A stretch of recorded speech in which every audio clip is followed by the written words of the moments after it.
So I want to start by offering you a free, no-tech life hack. And all it requires of you is this, that you change your posture for 2 minutes. But before I give it away, I want to ask you to right now do a little audit of your body and what you're doing with your body. So how many of you are sort of making yourselves smaller? Maybe you're hunching, crossing your legs, maybe wrapping your ankles. Sometimes we hold on to our arms like this. Sometimes we spread out. I see you. So I want you to pay attention to what you're doing right now. We're going to come back to that in a few minutes, and I'm hoping that if you sort of learn to tweak this a little bit, it could significantly change the way your life unfolds. So we're really fascinated with body language, and we're particularly interested in other people's body language. You know, we're interested in, like, you know, an awkward interaction, or a smile, or a contemptuous glance, or maybe a very awkward wink, or maybe even something like a handshake. Here they are arriving at number 10, and look at this lucky policeman gets to shake hands with the President of the United States. Oh, and here comes the Prime Minister of the... No.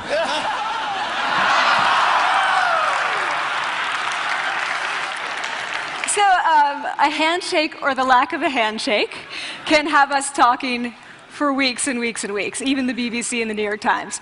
So obviously, when we think about nonverbal behavior or body language, but we call it nonverbals as social scientists, it's language. So we think about communication. When we think about communication, we think about interactions. So what is your body language communicating to me? What's mine communicating to you? And there's a lot of reason to believe that this is a valid way to look at this. So social scientists have spent a lot of time looking at the effects of our body language or other people's body language on judgments. And we make sweeping judgments and inferences from body language. And those judgments can predict really meaningful life outcomes, like who we hire or promote, who we ask out on a date. For example, Nalini Ambady, a researcher at Tufts University, shows that when people watch 30-second soundless clips of real physician-patient interactions, their judgments of the physician's niceness predict whether or not that physician will be sued. So it doesn't have to do so much with whether or not that physician was incompetent, but do we like that person and how they interacted? Even more dramatic, Alex Todorov at Princeton has shown us that judgments of political candidates' faces in just 1 second predict 70% of US Senate and gubernatorial race outcomes. And even, let's go digital, emoticons used well in online negotiations can lead you to claim more value from that negotiation. If you use them poorly, bad idea, right? So when we think of nonverbals, we think of how we judge others, how they judge us, and what the outcomes are. We tend to forget, though, the other audience that's influenced by our nonverbals, and that's ourselves. We are also influenced by our nonverbals, our thoughts and our feelings and our physiology. So what nonverbals am I talking about? I'm a social psychologist, I study prejudice, and I teach at a competitive business school. So it was inevitable that I would become interested in power dynamics. I became especially interested in nonverbal expressions of power and dominance. And what are nonverbal expressions of power and dominance? Well, this is what they are. So in the animal kingdom, they are about expanding. So you make yourself big, you stretch out, you take up space, you're basically opening up. It's about opening up. And this is true across the animal kingdom. It's not just limited to primates, and humans do the same thing. So they do this both when they have power sort of chronically, and also when they're feeling powerful in the moment. And this one is especially interesting because it really shows us how universal and old these expressions of power are. This expression, which is known as pride, Jessica Tracy has studied, she shows that people who are born with sight and people who are congenitally blind do this when they win at a physical competition. So when they cross the finish line and they've won, it doesn't matter if they've never seen anyone do it, they do this. So the arms up in the V, the chin is slightly lifted. What do we do when we feel powerless? We do exactly the opposite. We close up, we wrap ourselves up, we make ourselves small. We don't want to bump into the person next to us. So again, both animals and humans do the same thing. And this is what happens when you put together high and low power. So what we tend to do when it comes to power is that we complement the other's nonverbals. So if someone's being really powerful with us, we tend to make ourselves smaller. We don't mirror them, we do the opposite of them. So I'm watching this behavior in the classroom, and what do I notice? I notice that MBA students really exhibit the full range of power nonverbals. So you have people who are like caricatures of alphas, like really coming into the room. They get right into the middle of the room before class even starts, like they really want to occupy space. When they sit down, they're sort of spread out. They raise their hands like this. You have other people who are virtually collapsing when they come in. As soon as they come in, you see it. You see it on their faces and their bodies. And they sit in their chair and they make themselves tiny, and they go like this when they raise their hand. I noticed a couple things about this. One, you're not going to be surprised. It seems to be related to gender. So women are much more likely to do this kind of thing than men. Women feel chronically less powerful than men, so this is not surprising. But the other thing I noticed is that it also seemed to be related to the extent to which the students were participating and how well they were participating. And this is really important in the MBA classroom because participation counts for half the grade. So business schools have been struggling with this gender grade gap. You get these equally qualified women and men coming in, and then you get these differences in grades, and it seems to be partly attributable to participation. So I started to wonder, okay, so you have these people coming in like this, and they're participating. Is it possible that we could get people to fake it, and would it lead them to participate more? So my main collaborator, Dana Carney, who's at Berkeley, and I really wanted to know, can you fake it till you make it? Like, can you do this just for a little while and actually experience a behavioral outcome that makes you seem more powerful? So we know that our nonverbals govern how other people think and feel about us. There's a lot of evidence, but our question really was, do our nonverbals govern how we think and feel about ourselves? There's some evidence that they do. So, for example, when we smile when we feel happy, but also when we're forced to smile by holding a pen in our teeth like this, it makes us feel happy. So it goes both ways. When it comes to power, it also goes both ways. So when you feel powerful, you're more likely to do this, but it's also possible that when you pretend to be powerful, you are more likely to actually feel powerful. So the second question really was, so we know that our minds change our bodies, but is it also true that our bodies change our minds? And when I say minds, in the case of the powerful, what am I talking about? So I'm talking about thoughts and feelings and the sort of physiological things that make up our thoughts and feelings, and in my case, that's hormones. I look at hormones. So what do the minds of the powerful versus the powerless look like? So powerful people tend to be, not surprisingly, more assertive and more confident, more optimistic. They actually feel that they're going to win even at games of chance. They also tend to be able to think more abstractly. So there are a lot of differences. They take more risks. There are a lot of differences between powerful and powerless people. Physiologically, there also are differences on two key hormones, testosterone, which is the dominance hormone, and cortisol, which is the stress hormone. So what we find is that high-power alpha males in primate hierarchies have high testosterone and low cortisol, and powerful and effective leaders also have high testosterone and low cortisol. So what does that mean? When you think about power, people tended to think only about testosterone because that was about dominance. But really, power is also about how you react to stress.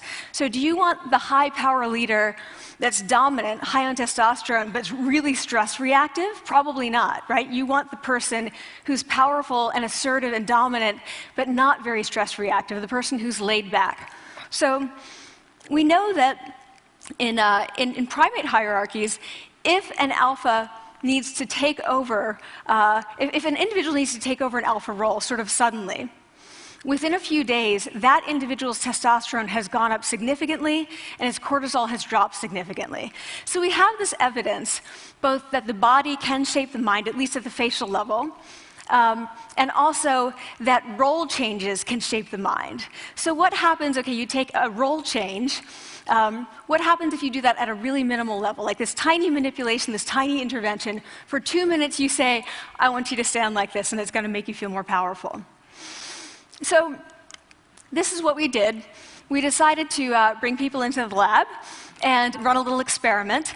And these people adopted for 2 minutes either high power poses or low power poses. And I'm just going to show you 5 of the poses, although they took on only 2.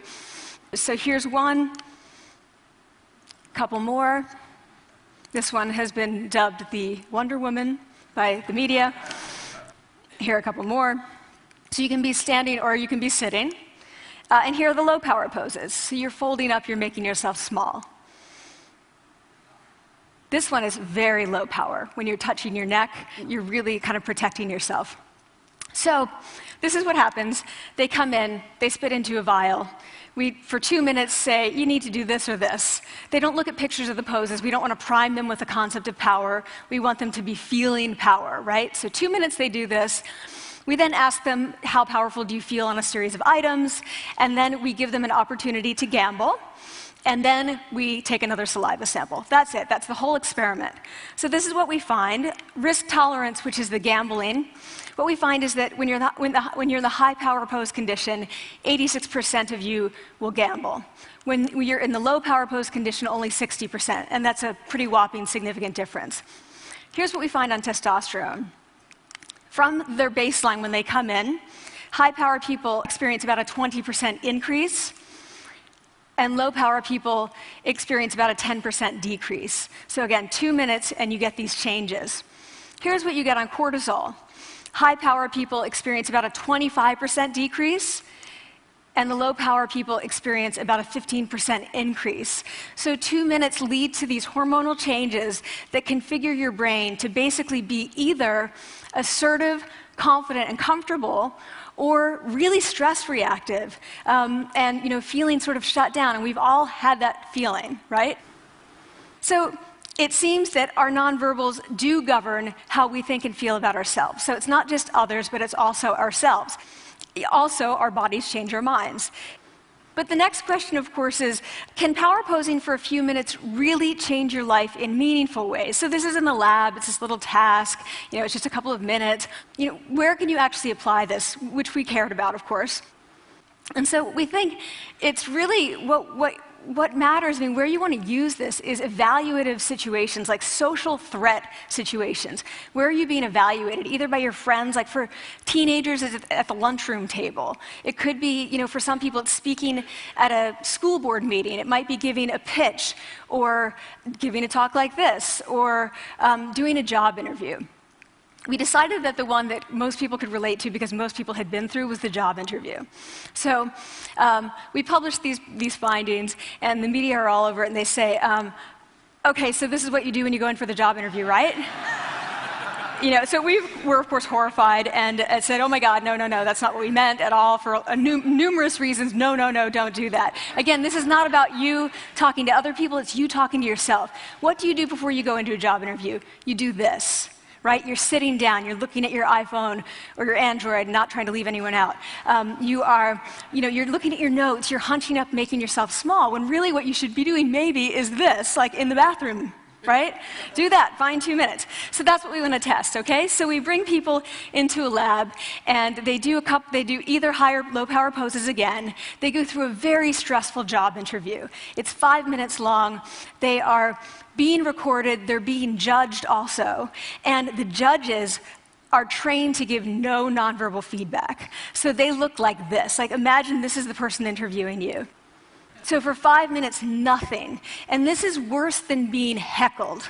People hate this. It's what Marianne LaFrance calls standing in social quicksand. So this really spikes your cortisol. So this is the job interview we put them through, because we really wanted to see what happened. We then have these coders look at these tapes, 4 of them. They're blind to the hypothesis, they're blind to the conditions. They have no idea who's been posing in what pose. And they end up looking at these sets of tapes, and they say, oh, we want to hire these people, all the high power posers. We don't want to hire these people. We also evaluate these people much more positively overall. But what's driving it?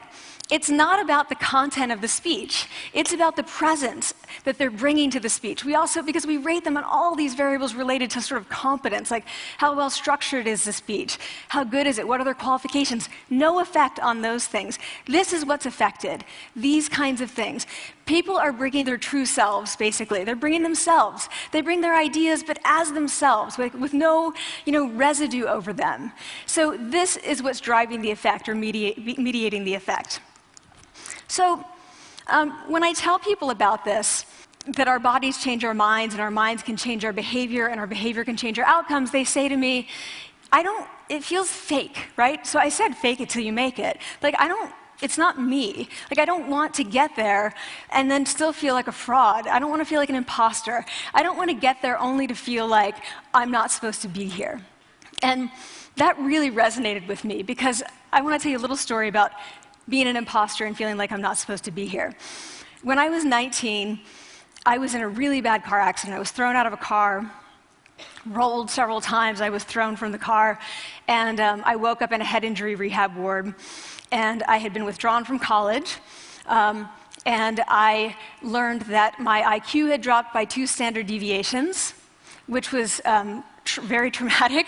I knew my IQ because I had identified with being smart, and I had been called gifted as a child. So I'm taken out of college. I keep trying to go back. They say, you're not going to finish college. There are other things for you to do, but that's not going to work out for you. So I really struggled with this. And I have to say, having your identity taken from you, your core identity, and for me it was being smart, having that taken from you, there's nothing that leaves you feeling more powerless than that. So I felt entirely powerless. I worked and worked and worked, and I got lucky and worked and got lucky and worked. Eventually, I graduated from college. It took me 4 years longer than my peers.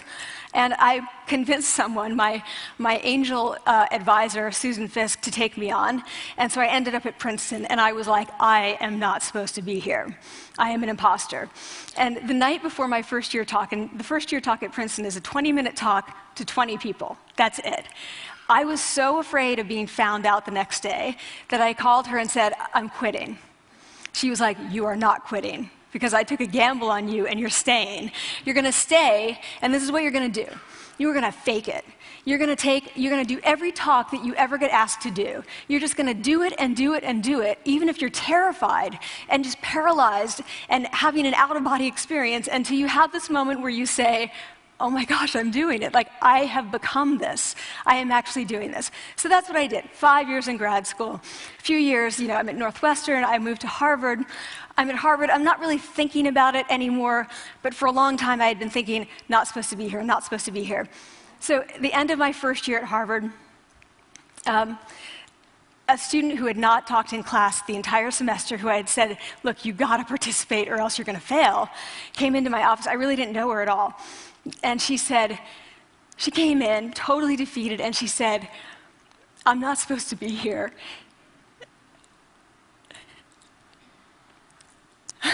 And that was the moment for me, because 2 things happened. One was that I realized, oh my gosh, I don't feel like that anymore. I don't feel that anymore, but she does, and I get that feeling. And the second was, she is supposed to be here. She can fake it, she can become it. So I was like, yes, you are. You are supposed to be here, and tomorrow you're going to fake it, you're going to make yourself powerful, and, you're going to...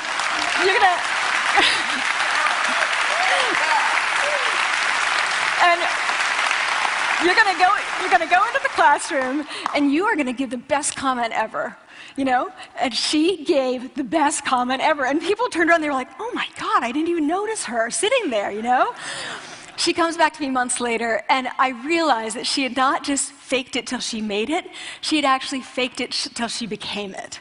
So she had changed. And so I want to say to you, don't fake it till you make it. Fake it till you become it. It's not do it enough until you actually become it and internalize. The last thing I want to leave you with is this. Tiny tweaks can lead to big changes. So this is 2 minutes. 2 minutes, 2 minutes, 2 minutes. Before you go into the next stressful evaluative situation, For 2 minutes, try doing this in the elevator, in a bathroom stall, at your desk behind closed doors. That's what you want to do. Configure your brain to cope the best in that situation. Get your testosterone up, get your cortisol down. Don't leave that situation feeling like, oh, I didn't show them who I am. Leave that situation feeling like, oh, I really feel like I got to say who I am and show who I am. So I want to ask you first, both to try power posing, and also I want to ask you to share this science, because this is simple. I don't have ego involved in this.